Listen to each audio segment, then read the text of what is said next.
Ashaam harka fuune akkam jirtu kabajamtoota hordoftoota keenyaa kun walabummaaniis neetwoorkiidha. Oduu yeroo kanaaf qabannee jiru isinitti himaa dursa mata dureewwan oduu. Waraanni Bilxiginnaa Oromiyaatti namoota nagaa ajjeesuun itti fufeera. Konkolaataawwan deeggarsa namoomaa fe'an 79 magaalaa Maqalee galuu isaanii sagantaan nyaataa addunyaa ibse. Daangaa Itoophiyaa fi Sudaanitti loltoonni ishee ajjeefamuu Sudaan himteetti kanneen jedhan oduu yeroo kanaaf qabannee dhiyaannedha. Amma mata dureewwan oduu. Waraanni Bilxiginnaa Oromiyaatti namoota nagaa ajjeesuu itti fufeera. Waraanni murna Phiiphii kan biyya olaantummaa qawween bituuf ifaaju godina Wallagga Lixaa aanaa Guldisootti qeerroo maqaan isaa Abii Eeliyaas jedhamu gaafa 326/2021 balleessaa tokko malee rasaasaan dhaanee ajjeesuu odeessi maatii isaarraa arganne ifa godheera.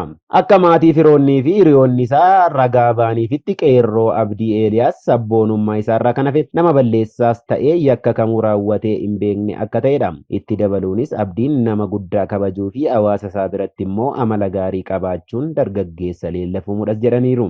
Oduu ajjechaa biraatiin waraanni Bilxiginnaa sulultaa ganda Handaa Wazaaroo jedhamutti dargaggoo Shaambala Kabbanaaw ajjeesuun reenfasaa ayyallaatti darbachuun dhaga'ameera. Godina addaa naannawaa Finfinnee aanaa sulultaa ganda Handaa Wazarootti gaafa 327/2021 waraanni Bilxiginnaa dargaggoo Shaambal Kabbabaa'u jedhamu rasaasaan ajjeesuun maddeen walabummaa neetwoorkiif himaniiru. Shaambal Kabbabaa'u jiraataa magaalaa Darbaa yoo ta'u hojii dhuunfaaf gara kaanteerii yeroo deemu iddoo addaa gaara Koloboo jedhamutti rasaasa humnoota mootummaatiin itti dhukaafameen akka ajjeefame mirkanaa'eera. Qaamni dargaggoo kana ajjeese poolisii humna addaa Oromiyaa yoo ta'u maqaa duulaa da'oo godhachuun milishaa Muluu Sobbooqaa jedhamuun itti dhukaafamee kan ajjeefame ta'us maddeen keenya himaniiru. Ajjechaan kun ija uummataa jalaa akka dhokatuuf reeffa dargaggoo Shaambal Allayyaa Kolobootti darbanii deemanis yerooma sana uummanni faana dha'ee reeffa dargaggoo kanaa akka fudhate gabaafameera. Poolisiin humna addaa Oromiyaa fi waraanni mootummaa Bilxiginnaa haleellaa waraana bilisummaa Oromoo irraa isaan mudateen aarii isaanii baafachuuf yeroo garaagaraa namoota nagaa ajjeesutti waan deemaniif sabboontonnii fi uummanni of eeggachuu akka qabus maddeen keenya dhaamaniiru. Konkolaataawwan deeggarsa namoomaa fe'an 79 magaalaa Maqalee galuu isaanii sagantaan nyaataa addunyaa ibse. Dhaabbanni nyaata addunyaa WFP jedhamu konkolaataawwan deeggarsa namoomaa fe'an 79 torban darbe kana keessa Maqalee galuu isaanii addeesseera. Konkolaataawwan deeggarsa namoomaa fe'an kan biraas daandii irra jiraachuu ibsi WFP kun dabaluun himeera. Dhaabbatichi ibsa karaa toora tiwiitaraa isaatiin beeksisa keessatti konkolaataawwan kunneen deeggarsa nyaataa fi meeshaalee lubbuu baraaruuf oolan kan fe'anidha. Haaluma wal fakkaatuun ibsa guyyaa jimaata darbe baaseen sababii waraana Itoophiyaatti gaggeeffamuun wal qabate walumaa galatti namoonni kitila 9 ta'an guutummaa Itoophiyaa keessatti deeggarsi nyaataa kan isaan barbaachisu ta'uu dhaabbatichi himeera. Dhaabbatichi yaalii deeggarsa lubbuu baraaruu kana cimsuuf hojjechaa jiraachuu kaasuun haa ta'u malee deeggarsi maallaqaa dabalataa akka isa barbaachisu kaaseera. Sababii waraana waggaa tokkoon dura Tigraay keessatti eegalameen namoonni kitilaan lakkaa'aman bakka jireenya isaanii irraa buqqifamaniiru. Kana malees naannichatti namoonni gara kitila 5.2 ta'an deeggarsa nyaataa irratti hirkattoo ta'an keessaa kanneen 400 ta'an haala beela hamaa jedhamu keessatti akka argaman dhaabbileen gargaarsa namoomaa himaa turaniiru. Haa ta'u malee sababii waraanni naannichaa keessa ture gara naannolee ollaa Amaaraa fi Affaar keessatti babal'atee fi sochii waraana bilisummaa Oromoo waboo Oromiyaa keessatti godhaa jiru mootummaa Bilxiginnaa yaaddessuurraan kan ka'e konkolaataawwan deeggarsa fe'an haala barbaadamuun gara naannichaatti akka hin imalle mootummaa Itoophiyaatiin ugguramuun ni yaadatama. Daangaa Itoophiyaa fi Sudaanitti loltoonni ishee ajjeefamuu Sudaan himte.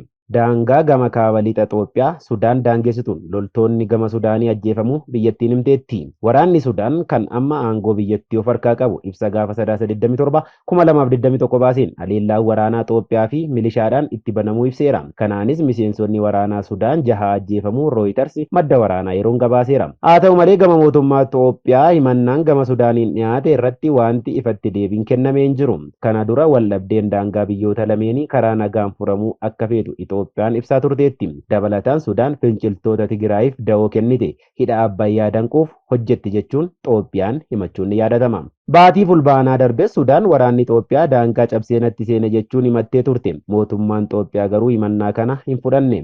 Waggoota dheeraaf qonnaan bultoonni Amaaraa lafa qonnaaf mijattuu Alfashagaa jedhamtu qotataa turanis Sudaan garuu lafti kun kan kiyya jechuun himataa turteetti. Waggaa tokko dura waraanni Tigraay keessatti yeroo jalqabaa ture. Waraanni Itoophiyaa lafa kana gadhiisuun lolaaf socho'uu hordofee waraanni Sudaan bakkicha kan qabate ture. Hariiroon biyyoota lameenii keessumaa erga Itoophiyaan hidha Abbayyaa bishaan guuttee fi muddamni daangaa gubbaa dhalatee asammaateera. Waraanni Sudaan ibsa baaseen waraanni Itoophiyaa fi milishaan Alfashaaq Alsogaaritti waraana Sudaan irratti aleellaa banuun ajjeechaa raawwateera jedha. Humnoonni keenya aleellaa kana ofirraa qolataniiru. Kanneen aleellaa raawwatan irratti lubbuu namaa fi qabeenya irratti miidhaa geessisneerra jechuu isaa Rooyiters gabaaseera. Kanaan ala garuu lakkoofsi humna waraanaa ajjeefaman meeqa akka ta'an wanti Sudaan ibsitee hin jiru. Waraana Sudaan keessaa madda yeroon kan gabaase Reuters aleellaa waraana Itoophiyaatiin waraanni Sudaan gaafa sanbataa ajjeefamuu ibseera. Miidiyaan Tarkii Anaaloodu immoo maddeen yeroon akka gabaasetti waraanni Sudaan ajjeefaman 2 ta'uu fi kan madaa'anis akka jiran gabaaseera. Dabalataanis maddi kun Sudaan Tiriibuun wabeeffatee akka gabaasetti Itoophiyaan midhaan qonnaan bultoonni naannoo Amaaraa facaasan akka sassaaban tumsuuf akkasumas finciltoota Tigraay danquu fi tarkaanfii fudhattee jedheera. Ta'us dhimma kanarratti qondaalli Itoophiyaa mirkaneessa yookiin yaada irratti kenneen jiru. Keessumaa Itoophiyaan waraanni Sudaan biyya Itoophiyaa waliin dhimma Abbayyaa irratti wal dhabdee qabdu masarii waliin maxxaneera jechuun himatti. Waraanni biyyattii yookaan kan gama Sudaan garuu himannaa kana hin fudhatu. Alfashaaq bakka jedhamu qonnaan mijataa ta'e irratti qonnaan bultoonni Itoophiyaa qabatanii kan turan yoo ta'u, Sudaan garuu gaaffii lafti kun kan kooti jedhu kaasaa turteetti. Bara darbe jalqaba ji'a Sadaasaa wayita lolli Tigraay keessatti jalqabetti Itoophiyaan raayyaa ittisaa ishee ergama birootiif baasuu ishee hordofee Sudaan loltoota ishee gara naannoo sanaatti bobbaasuun Itoophiyaanonni akka bahan taasisuun lafa sana to'atteetti. Aangawaan olaanaa Sudaan lafa to'annoo Itoophiyaa jala ture harka caalaa deebifachuu isaanii fi isa afellee akka to'achuuf deeman dhaadatan. Biyyoonni ollaa walii ta'an lamaanuu gaagama siyaasaa isaan mudateen haala rakkisaa keessa jiraachuurraa kan ka'e yeroo ammaa kana lamaanuu labsii yeroo muddamaa jalatti bulaa jiru. Egaan kabajamtoota hordoftoota keenya oduu walabummaa Niiws Neetwoork irraa isiniif qopheessine san gammaa ture. Qophiilee keenya afaan waliin turtii gaarii jenna.